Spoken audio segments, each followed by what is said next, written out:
Hey, Assalamu alaikum. Welcome back. How was your summer? You shouldn't be talking. I'm asking them. When you get after a certain age, it's all the same. You don't have any summer or winter. You don't have any vacation. So don't grow fast. That's my advice, if you can help it. So Alhamdulillah, we praise Allah subhanahu wa ta'ala the fact that we came back and were able to assemble again. And I hope that we take this opportunity to study together. And it's really important to distinguish between the secular studies, which is important, of course, and the religious study. The thing is, a lot of Muslims today do not pay any attention to the religious study. And they kind of take Islam for granted. They take the religion for granted. They think they'll grow to be Muslim scholars, and indeed you see some people giving their opinions left and right, and they have no knowledge whatsoever. So it's really important to dedicate and allocate some time to study Islam. You don't say, well, I just get it from someone, I just learn it from the people around me. No, you have to put a serious effort to learn your deen, because we have many challenges facing us Muslims here in the United States. And if we're not ready for it, and part of it is to learn and to study and to seek knowledge. So this is really the intention, and every time we come, the intention should be that we are here to please Allah subhanahu wa ta'ala. We are involved in a good action, in a good deed. It's not just, of course we can socialize, alhamdulillah, we get to meet many good people, many nice people. It's actually an opportunity to make friends, have pizza, have a good time. It's all okay. But the intention, and at least one of the intentions, is that I want to please Allah. I want to learn my deen, even if it is a little bit. Because knowledge doesn't come right away. It takes years and years. One of the old Muslim scholars, like what I mean by old is that he was from the early generation of Islam, and he used to say that knowledge does not come overnight. Knowledge does not come overnight. It takes days and nights and months and years, and you don't even notice it, and you're compiling all of this knowledge, and after years you discover that you are, mashallah, a very, not necessarily a scholar, but a very serious student of knowledge. You have a very good knowledge. You are well grounded in knowledge. Okay. So today I want to share with you the first story that Allah subhanahu wa ta'ala tells us in the Quran. So if you go in the beginning of the Quran, you find Surat. What surah is the first surah in the Quran? You know, I cannot stand still. I'm not going to just lecture you. I love to ask questions. So you got to help me here. Let's say I forgot. What is the first surah? What was the first surah? Don't be shy. What is it? Fatiha, right? Everybody should know Surah al-Fatiha. And what comes after Surah al-Fatiha? Surah al-Baqara. Now, if you read Surah al-Baqara, you read like maybe 2-3 pages, and then you see the first story. And guess what the story is about? It is about Adam alayhi salam, the first human that we know of. And we're going to talk about that in some detail, what we mean by that. But the first story is about Adam. Now Adam is really important because we consider him our father. So you should get to know your father. Just like you know your immediate father, you should know the first father of this human race. So that is important. And Adam went through few experiences that are so fundamental that his story resonates until today. Basically, what you see in the Quran, you're going to see many stories. But those are not normal stories. These are stories that have been told over and over again and never gets old. Because it resonates with every generation. It resonates with every people. And everybody. Even us today, living in the 21st century, we think we are so modern, so advanced, so much technology. You still need those stories. But the point is, you gotta know how to approach them. I mean, some people, they love to dig in the details. How tall was Adam? What kind of shirt did he wear? Was there any, I don't know, we don't have any snake. It doesn't mention a snake here, but some other people might be looking at the type of snake that came and, tempted, Adam, and so on. We don't have any snake here, as you're going to see in our version. But the point is, this is not important. If it was important, Allah would have mentioned it. So what you see in the Quran is what is relevant to us, what is important to us, something we can apply today. And this is what we're going to see, inshallah, in the story. Now what is interesting is that in the beginning of the story, Allah subhanahu wa ta'ala does not talk about Adam, or He does not start with Adam himself. Rather, we start with a conversation. So there is the conversation between Allah Azza wa Jal and between the angels. Between who and who? Allah and the angels. Allah and the angels. Good job. You came late though. Alright. So we have this conversation between Allah Azza wa Jal and the angels. And some people will say, well, I don't understand. Who are the angels? I mean, we don't see the angels. And some people are confused, like, are they for real? I mean, we don't see them, right? So the one important principle in Islam is that there are matters of the unseen. Meaning, there are things we do not see. We do not touch. We cannot sense. So our 5 senses cannot reach these creatures or these unseen matters. But we believe in them because Allah told us about them. Nowadays in science they say, well, but we have to observe it. If you cannot observe it, it does not exist. That is not true. There's certain things you cannot observe. For example, if something is not a matter, is not a substance, you cannot measure it, you cannot sense it. So we should not be too arrogant and say, well, because I cannot measure it, because I do not see it, because I cannot touch it or hear it, and so on, therefore it does not exist. We should not do that. Because there are matters of the unseen. Unseen is not just you cannot see, but you cannot touch, you cannot hear, you cannot observe, you cannot measure. And the angels are like that. Now, what about some of the qualities of the angels?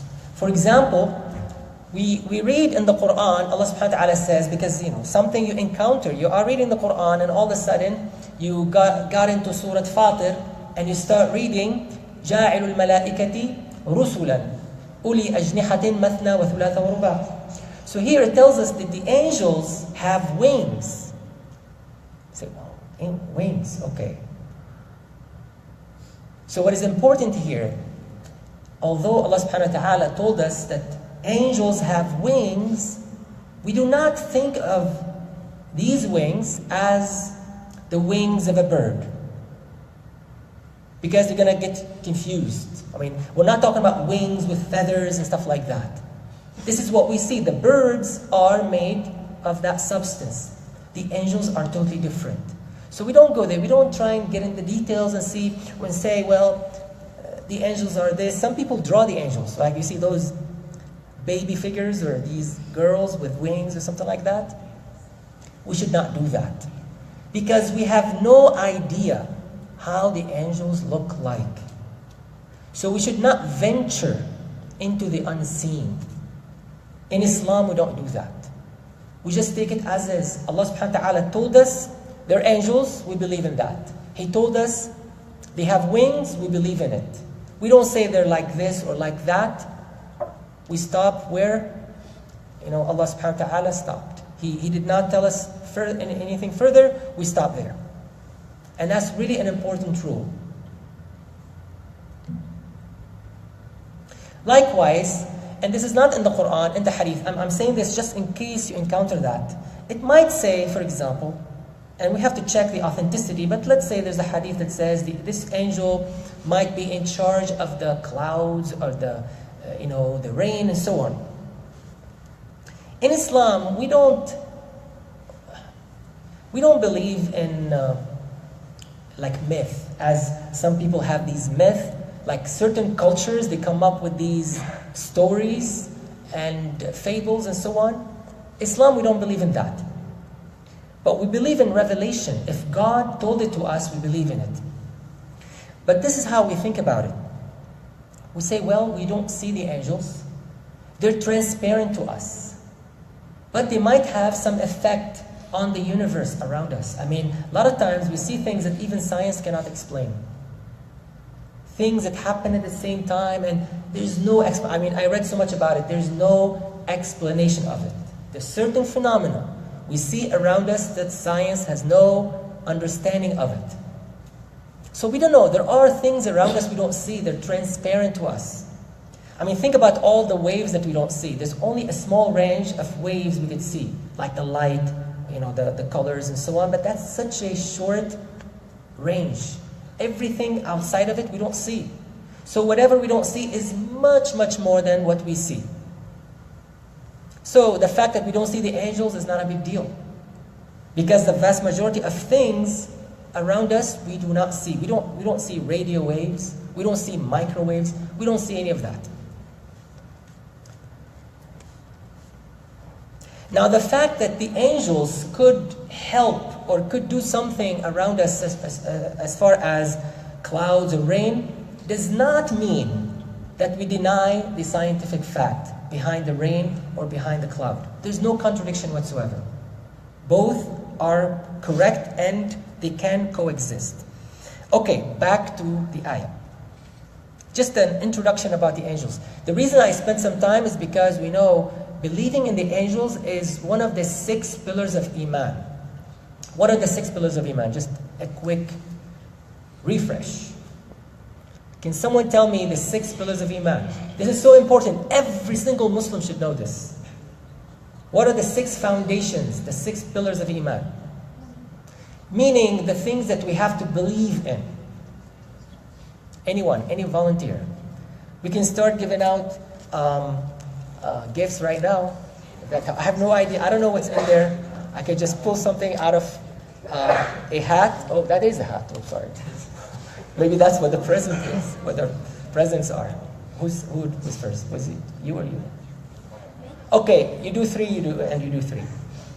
So, my 3 will be, you believe in Allah. So you believe in Allah? You believe in His books. In His books, good. Also, I'll do the easy ones for you. And the destiny. And you believe in the destiny, yes. You believe in the qadar, the decree of God, yes. What about you? 3. The angels, very good. The Day of Judgment. The Day of Judgment. The prophets. The prophets. Did you say the prophets? You didn't say that. The scriptures there, okay. So the books and the prophets, excellent. So we see one of the pillars of Iman is to believe in the angels. To believe in the angels. Very good. All right. So we see this conversation between Allah subhanahu wa ta'ala and the angels, and it says, وَإِذْ قَالَ رَبُّكَ لِلْمَلَائِكَةِ, and when your Lord said to the angels, He said to the angels, إِنِّي جَاعِلٌ فِي الْأَرْضِ خَلِيفَةً, I am making a khalifa on earth. I am what? I am making a khalifa on earth. Now you notice I'm not translating khalifa yet, because I want to talk about it a little bit. This is also one of the concepts, one of the terms that we see and we hear over and over again, especially today. You hear the word caliph and caliphate. They can't even say it right, but anyway, caliphate. You know, these Muslims are here to establish the caliphate on earth, or in the United States of America, and blah, blah, blah.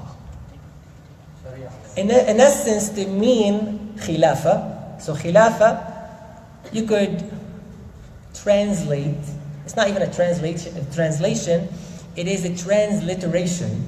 All they're doing is they're finding the English equivalent in pronunciation. So it is khilafa in Arabic, and the one who is doing it is called khalifa. Now, to translate khalifa properly, let's understand the root of it. Khalifa comes from the word khalafa. And khalafa, three words or three letters. Khalafa is to come after someone else. That's all it means. So if there was, for example, a leader, and a leader came after, that second leader becomes a khalifa. He is a successor, someone who came after someone else. That's all it means.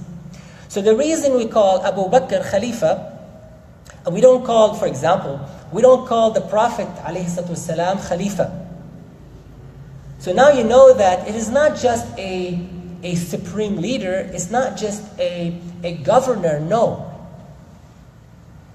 It's not someone who's trying to take over the world, no. It means someone who came after someone else. The reason we call Abu Bakr Khalifa is because he simply came after Prophet Muhammad ﷺ.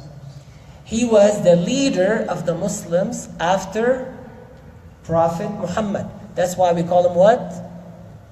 I can't hear you. Khalifa. Right? So that is the meaning of the word Khalifa. Keep that in mind because that is important. Now Adam is not a Khalifa in that sense. After all, when Adam was there, we believe at least, that there was not people of his kind to rule over. Right? So then the question is, what does it mean? When Allah told the angels, I am gonna bring a successor, who is he succeeding? Who was before him? Because isn't that what it implies? You read it, it says, I'm gonna bring someone who's coming after someone else. And the question is, well, who is that someone else? We thought Adam was the first human being, right? And I see you raising your hand. You have a good answer for me? Yeah, Jinn. Okay, very good. So this is such a common interpretation. You hear it so much from speakers, Muslim speakers. You even see it in some tafsir. So they say, okay, we have an answer. We know who it was. Before Adam alayhi salam, before the human race, there were jinn on earth. And these were the people that Adam is succeeding. He is the one who's coming after them. Okay, that is plausible. But some scholars have said, usually when you have a khalifa, they're from the same kind, from the same type. Like usually I succeed, I come after you. There has to be some relationship between me and you. So it appears that it is more appropriate. There was someone like Adam before Adam. That's what some scholars have said. That there is someone similar to Adam before Adam alayhi salam. And that seems to be closer to the obvious meaning of the ayah. And if you read about the meaning of Khalifa in the Quran, Like for example, هو الذي جعلكم خلائف الأرض, right? There's an ayah like that. That He made you human beings successors, one of the other. Like, if you look at the human race, I know we don't think about it much, but the fact is, our race comes in generations, one generation after the other. So Allah subhanahu wa ta'ala brought our attention in the Quran to this fact, that the human race comes one generation after the other. And what is interesting about the human being that is different from every other animal, every other creature, is that we learn from each other. Right? So the reason we have culture, like you notice no animal has a culture. They don't have culture. They don't have poetry and philosophy and whatever we call culture. They don't have it. They just eat the same food and they do the same thing. If you bring a cow from now or from 10,000 years ago, it does about the same thing. But you look at the human race, they always improve and they discover things and they learn from each other. Like, I don't have to discover physics because it was already discovered and we learn from each other. And this happens to every knowledge, every science. So Allah subhanahu wa ta'ala hinted to that fact and He said, about you human beings, He made you into these layers and generations and you pick from each other. You learn from each other. So there is a relationship between the generations, al-khulafa. And this is the meaning of one of the meanings of khulafa. You inherit basically. See, the animal does not inherit much from its forefathers. I mean, even when it's born, it already knows what to do. There's nothing to learn. The human being, no. It takes a while, it takes you like 20 years. Your parents invest in you for 20 years, and then you become somebody. But before that, you're such a dependent, spoiled, no, I'm not going to go there. But you are like, you depend so much on your parents. Like you don't know anything. And then you learn. You don't know how to take care of yourself, but you learn how to do that. The animal, I mean, they stand up almost immediately. It takes you 2 years to learn how to walk or how to talk. So the human being is rather very interesting. We are, very unique in this respect. Okay. Let me get to it. So some scholars have said that there are, this ayah seems to hint, again, it's not clear, but it seems to hint to the fact that there were some type of a human before Adam alayhi salam. And this is mentioned by Sheikh Muhammad Rashid Rida and others. He's a scholar who died in the last century, and he mentioned that in his tafsir. Now we know from science, they say that there were many types of humans before the modern human. So we talk about the modern human being, but before it, there were other types of human. Like, you guys know the science, Homo habilis is first, I think, like 3 million years ago, and then there's Homo erectus, which is like 1.8 million years ago, quite a bit old. And then we have the Neanderthals, about 500,000 years ago. And then the Homo sapiens. So the Homo sapiens are what we call the modern human, which appeared about 200,000 years ago. So Allahu A'lam, this is how they list them based on, mostly on fossils. That's how they determine that. So this could be, like I said, a hint to the fact that there were other types of humans, not like us. They're different in some characters, some qualities, but there are also similarities. Much more similarities than between us and the jinn, like the brother mentioned. We're going to see another clue in the answer of the angels now. So let's move on here. The answer of the answer, now remember, the angels are listening to Allah, right? So Allah said, I am going to bring what? A khalifa, thank you. I'm going to bring a khalifa on earth. That's the statement of Allah. So Allah told that to the angels. Now look at the response of the angels. The angels said, قَالُوا أَتَجْعَلُ فِيهَا مَنْ يُفْسِدُ فِيهَا وَيَسْفِكُ الدِّمَاءِ. They said, are you going to bring someone who will corrupt the earth and spill blood. Now again, who has blood? Is it the jinn? Well, I don't know, they might, but we don't see it, so we can't prove it. I mean, blood is a material thing. It's something we see. It is something made of matter. And the angels, when they made that comment, they were speaking of something they witnessed. I mean, the angels do not know the unseen. So when they said, "Oh God, oh Lord, how can you bring someone who corrupts the earth and spill blood?" They must have been talking about something they witnessed in the past. This is why I'm saying that usually blood is a feature of our species, right? Whether it's an animal or a human being. It is a feature of us. So not a feature that we know of, not a feature of a jinn or an angel, right? Because it is something tangible, something we see, something we we can sense. Okay.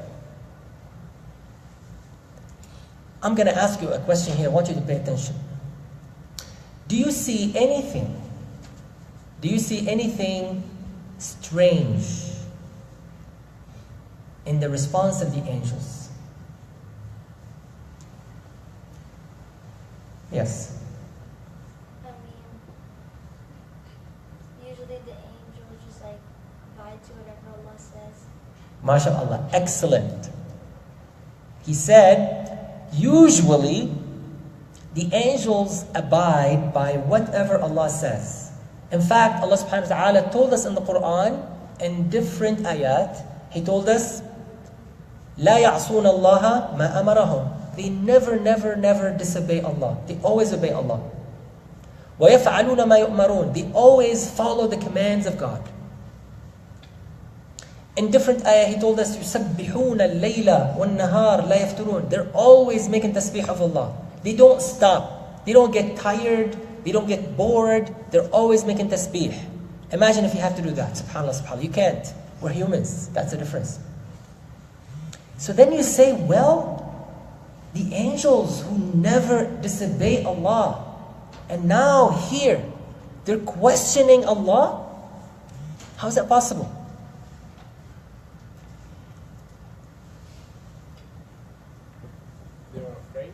They're afraid that they might be replaced. That they might be replaced. Okay. So again, let me repeat the answer of the angel. Maybe you'll see it. So Allah subhanahu wa ta'ala says, I'm going to bring someone new. I'm going to bring a successor on earth. And the immediate response, reaction of the angels is what? How can you do that? How can you bring someone who corrupts the earth and who will spill blood on it? While وَنَحْنُ نُسَبِّحُ بِحَمْدِكَ وَنُقَدِّسُ لَكَ. While we worship you all the time, we're praising your glory all the time. This is, I think, a really important lesson. Allah subhanahu wa ta'ala here is teaching us a really important lesson that I think, in my opinion, many Muslims today do not see. Or we do the opposite. Let me give you an example. If you were learning from a teacher, a sheikh, and you had a question about Islam, you raise your hand, you say, this doesn't make any sense to me, or I read this ayah, I don't know, I don't believe it, or I don't understand what it is. Usually, the reaction is very harsh. How could you do that? They don't hate, alhamdulillah, I don't know if they do. But the point is, they scold you. Like you're not supposed to question anything. Here the angels were not being disrespectful or rude. They're just saying that we don't understand, oh Allah. That's totally fine. If you say to someone teaching you, and you say, I don't understand, to me, with my limited knowledge, this doesn't fit together. Something is missing. So here the angels were being very honest. All they know, their limited knowledge, is that they've seen a similar race. And that race was committing crimes, spilling blood, corrupting the earth. They were not lying, they were not deceiving anyone. They were just saying what they believed, what they saw. See, Allah subhanahu wa ta'ala, Islam is a religion of nature, like our it doesn't go against our nature. There's a big misconception today that if I came and asked a question, like there's something I don't understand in the Quran. I'm not really coming and questioning the authority of Allah. I'm simply saying, please explain it to me. Now, a kid may not be able to articulate that. So they might say, well, this does not make any sense, or I don't understand it, or something like that. The teacher has to be very patient and explain. You should not get angry with the student, like we see in many cases today. Because let's assume that, I come and force it on you, say, no, this is how you believe, this is what you're supposed to believe, and you become a kafir if I do that, what's going to happen? Like, is it going to make you more convinced? Is it going to make you, believe in it? See, belief is not by force. You cannot coerce someone into belief. Allah subhanahu wa ta'ala told us, La ikraha fi din. We know this ayah very well. It's right after Ayatul Kursi. Ayatul Kursi is the most important ayah in the Quran. It tells us about Tawheed. It is a summary of Tawheed. Like, this is the most important fact in Islam. Ayatul Kursi. It tells us about Allah. It tells us about monotheism, the Islamic way. And immediately after, you think it's a coincidence? There are not any coincidences in the Quran. Immediately after, Allah subhanahu wa ta'ala said, there is no compulsion in religion. He's telling you that even the most important fact in the Quran, you cannot force it upon people. You have to convince them. Nowadays, you look at the Muslims, whether we talk to other Muslims or non-Muslims. We think it's all by, you have to drive it down their throat. You have to, somehow put some force into it. And that's completely wrong. You only can do it by conviction. I don't care how people react. They don't have to believe. You don't have, it's not your responsibility to make people believe. All you have to do is clarify. All you have to do is explain. Deliver the message. Try your best to explain it, to clarify it. That is your job. Allah subhanahu wa ta'ala told the Prophet ﷺ, وَمَا أَنْتَ عَلَيْهِمْ بِمُسَيْطِرٍ. You cannot dominate them. You cannot dominate their intellect. And now we see some Muslims, they want to dominate other people's intellect. You cannot do that. So I think this is a great lesson that Allah subhanahu wa ta'ala is teaching us in practice.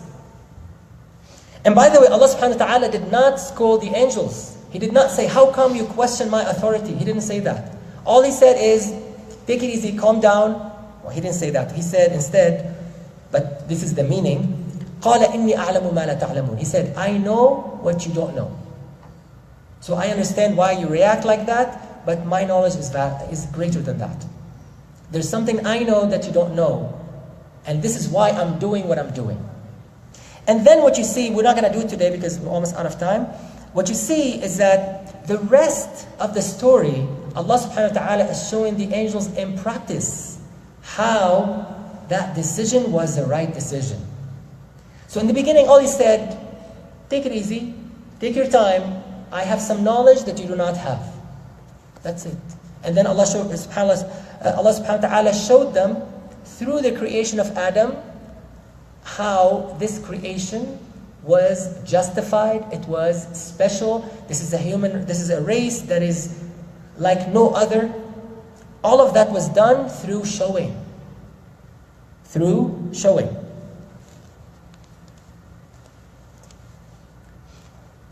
Also some scholars mentioned that if the angels were so close to Allah and they had so much knowledge and they questioned and they were able to present their maybe lack of understanding, and it was okay and Allah subhanahu wa ta'ala allowed it, then we should be more patient with the human beings because they have more ignorance and they know less about Allah and about the religion. So when we interact with others, we should even have more patience. And don't get upset. I mean, a lot of people, when they say something not good about Islam, I know nowadays we get so upset, but realize a lot of them have no idea what Islam is. All they see of Islam is, this explosion and this, whatever, someone killing someone else, and that's all they know. So we should be open-minded and understand these people do not have any knowledge of Islam. So this is, this ayah teaches us to be patient and, don't just react too quickly. Some people, they have very, very limited knowledge of something, and we have to be understanding of that. I think this is the biggest lesson in this ayah. I love this lesson here. I know a lot of people may not pay attention to this, important verse. It's not even, Adam did not exist yet. This is a conversation that happened before Adam. But I think it's loaded with meanings, and I think it's probably enough for this time. Is the pizza here? A long time ago, okay. I'm past due then.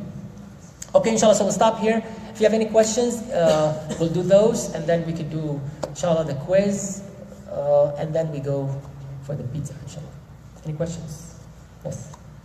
The question is asked, the angels, the question asked Allah subhanahu wa ta'ala. Is there a correlation between their question and what's happening right now between the bloodshed and fasad? So the question is there any correlation between the question of the angels and the fact they mentioned there's going to be bloodshed and what's happening today? As if you're saying, it seems like the angels were right. I think that's what you're trying to. Good. But see, subhanAllah, the wisdom of Allah is that overall, the creation of Adam was positive. Yes, of course, there'll be some evil people and there'll be some bloodshed.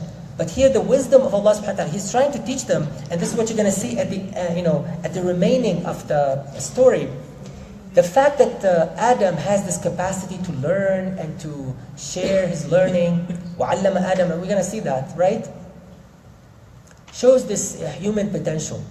That, the human has a great potential to inhabit the earth, as Allah subhanahu wa ta'ala mentioned, وَاسْتَعْمَرَكُمْ فِيهَا, and all of that. So the human being has so much potential, so much good. We should not overlook all of that and focus just on the bloodshed and the corruption. Because the angels made it sound like this is all they do. This is what the race is about. All they do is corrupt and kill. That's not true. We do many other things, and many of them are good. Allahu A'lam. Anything else? Yes? So, one of the arguments he said was that, well, not arguments, but one of the things he said was that the angels witnessed something prior that made them come to this conclusion that they will cause bloodshed. Now, I'm just going on a hunch, but there were animals that existed in the earth prior to the humans. So, could it have been also that the angels had witnessed these animals and see what they do? And then because these animals fought and created bloodshed, they just said, okay, Allah subhanahu wa ta'ala, you're making something similar to the animal. Because even now we make the classification that humans are considered a type of animal. I hope the angels are smarter than that, but let me respond. So let me repeat the question. The question is, so you said that when the angels said that if you create this new race, there's going to be corruption and bloodshed, I said we can deduce from that there was some form of a human before Adam, but the brother said maybe that could have been animals. We know the animals existed before the human being, and maybe because of the bloodshed caused between animals, this is how the angels came to that conclusion. So I think one response I would offer is that even when the animals shed blood, they're not responsible for that because they don't have a free will, and they're not responsible for they're not mukallaf, they're not responsible for their actions. And usually when they do it, subhanAllah, and this is, by the way, we can prove, when they do it, they don't go overboard. You don't see animals committing genocide. They don't kill unnecessarily. Only the human being do that. When the animal kill, they kill for a reason, like they need to eat, they need to defend their home. And look at the human being. I mean, have you seen any like a million animals killed by a pack of wolves or something like that? They just attack and they as needed. So there's that difference. Also, the other thing I mentioned earlier when you mentioned the jinn, the same argument also applies. There's much more similarity between this human race and a previous human race than between the human race and the jinn or the animal. So that makes, if I come later, I become a khalifa of not the animal. I cannot be a khalifa of an animal because usually I inherit. And there are certain common traits. So it's likely, I said, again, Allah does not say here, it's more likely that it is something similar to the human being. And the more similar, the more obvious, the more evident, right? This is maybe a short answer. Maybe we could give you more later, if you like. Yes?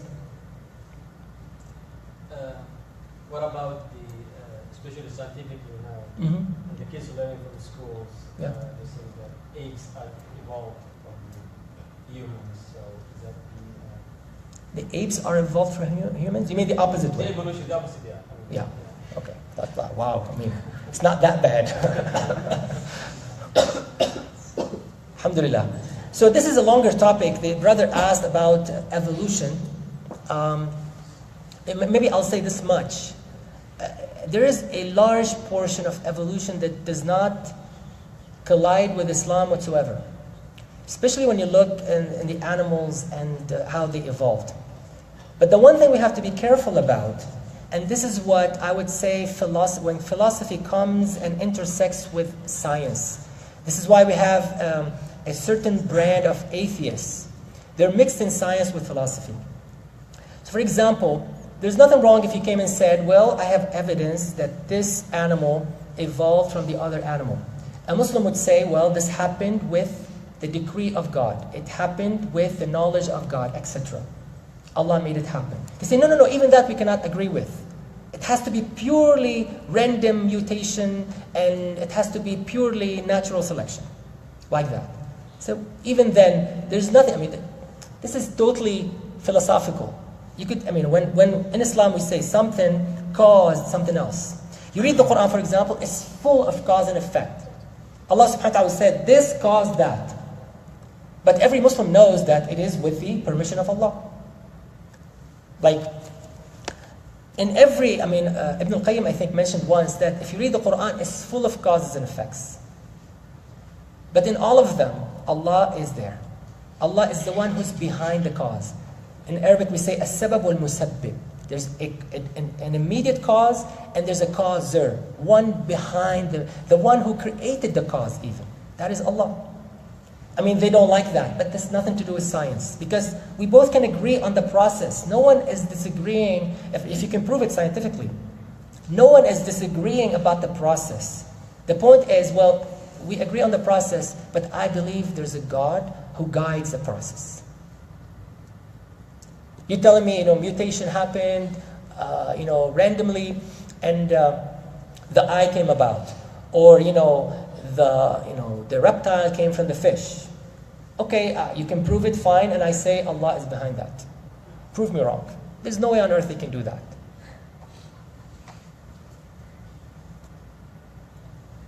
So it becomes like almost like a philosophical argument. It's not a scientific argument. We have to be careful about that.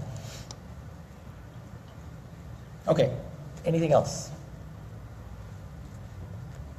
Yes?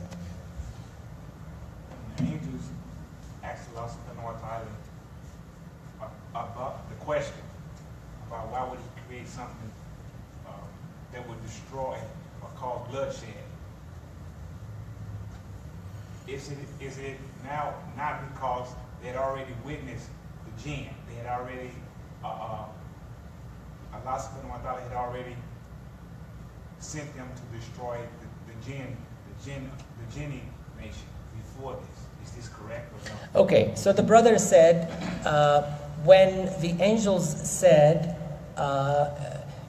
you're gonna create a new race that will spread corruption and bloodshed. Is this not referring to the jinn who existed before that time, and they caused so much corruption and bloodshed that Allah had to send the angels to take care of them, to destroy them? So you came late because the brother mentioned a very similar comment earlier. And like I said, this is mentioned in the books of tafsir, no denial of that. But it does not have any proof. It's an assumption. And Allah said, fine, but it seems that the existence of a similar human race is likelier, and I mentioned two reasons. One is because Allah subhanahu wa ta'ala said, this race I'm going to create is a khalifa. So usually I said the khalifa is someone who inherits someone else.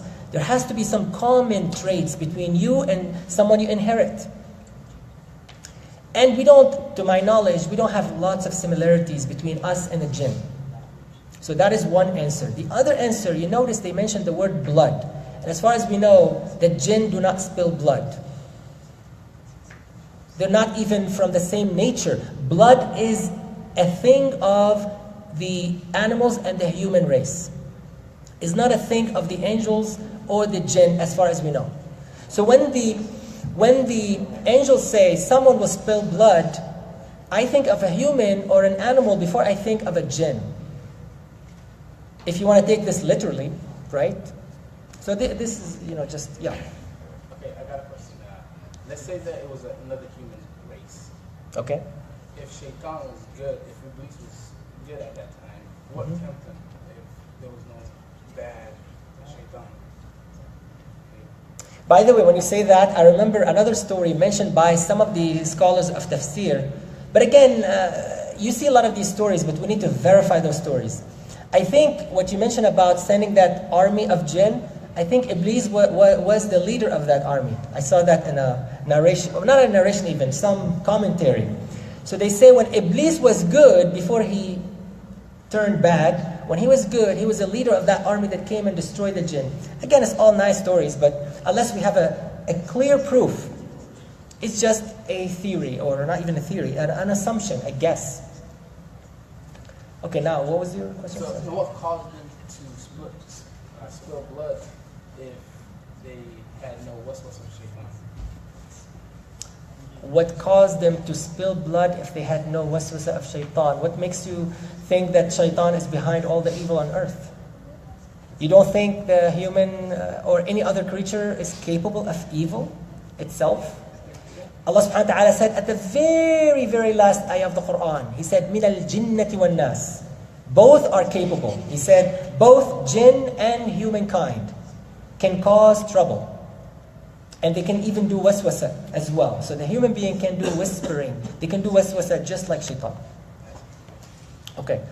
I think we have enough questions. The pizza is getting cold. Inshallah, we'll do some... we can do a quick quiz. And I apologize. Usually we don't do the quiz with the people online. And I don't see any questions online. So I'll go ahead and finish the broadcast. Inshallah, we'll do the quiz quickly. Jazakumullah khair. Assalamu alaikum.